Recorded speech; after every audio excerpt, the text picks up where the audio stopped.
இரவு நேர மழை வாய்ப்பாக தமிழ்நாட்டுல நம்ம எதிர்பார்க்க முடியும்.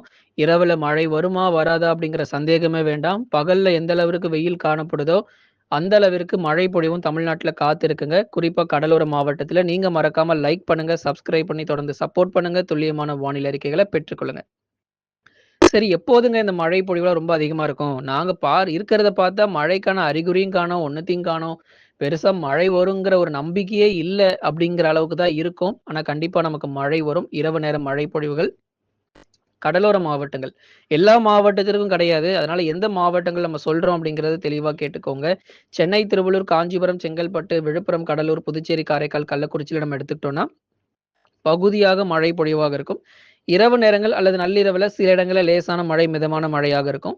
சென்னை, திருவள்ளூர், காஞ்சிபுரத்தில மட்டும் சில இடங்கள்ல மிதமானது முதல் கனமழைக்கான வாய்ப்பும் உறுதியாக இருக்கு. 2 முதல் 3 நாட்களுக்குள்ள இந்த மழை பொழிவினுடைய தீவிரம் ரொம்பவே அதிகமா இருக்கும். இன்றைக்கு பெய்யாத பகுதிகளுக்கு நாளைய தினங்களிலும் நிச்சயமாக நமக்கு மழை வரும். இந்த 2, 3 நாட்களுக்குள்ள பரவலான மழை பொழிவை நம்ம எதிர்பார்க்க முடியும். ஆகவே கடலோர மாவட்டங்கள் கொஞ்சம் உஷாரா இருந்துக்கோங்க. மற்றபடி மற்ற மாவட்டங்கள்ல அதிக அளவுல நமக்கு மழை எதுவும் கிடையாது.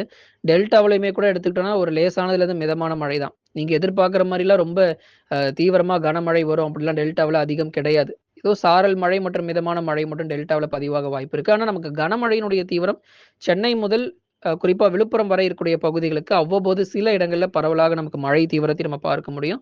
அதேபோல உள் மாவட்டத்தையும் நம்ம சாதாரணமா நினைக்க முடியாது. திருவண்ணாமலை, வேலூர், திருப்பத்தூர், ராணிப்பேட்டையிலும் கணிசமாக நமக்கு மழை வாய்ப்புகள் அதிகரிக்கக்கூடும். இரவு நேர மழை பொழிவாக எதிர்பாருங்க.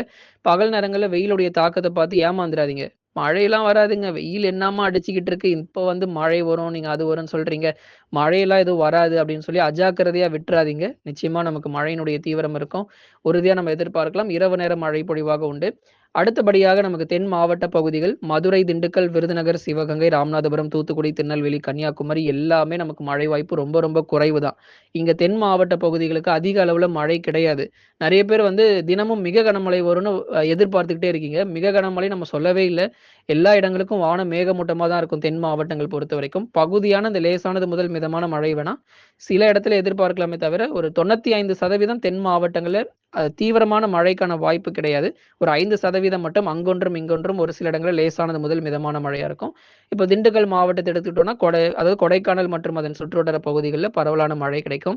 திருநெல்வேலி மாவட்டத்தினுடைய மேற்கு பகுதி, தேனி, தென்காசி மற்றும் குமரியில் அவ்வப்போது மிதமான மழை மட்டும் பதிவாகும். கனமழைன்னு பார்க்கும்போது வால்பாறை, சோலையாறு, சின்ன கல்லாறுல கொஞ்சம் கனமழை இருக்கும். நீலகிரி மாவட்டத்தினுடைய மேற்கு பகுதிகள்ல ஒரு சில இடங்கள் குந்தா, அவலாஞ்சி உள்ளிட்ட பகுதிகளிலும் பரவலான மழை பொழிவு அப்படிங்கிறதையும் நம்ம எதிர்பார்க்கலாம். நண்பர்களே, நீங்க மறக்காம லைக் பண்ணுங்க, சப்ஸ்கிரைப் பண்ணி தொடர்ந்து சப்போர்ட் பண்ணுங்க. துல்லியமான வானிலை அறிக்கையை பெற்றுக்கொள்ளுங்க. மழை வாய்ப்புகள் தொடர்ந்து அதிகரிக்கக்கூடும். தென்மேற்கு பருவமழையும் கணிசமாக கடலோர பகுதிகளுக்கும் தீவிரமாகும்.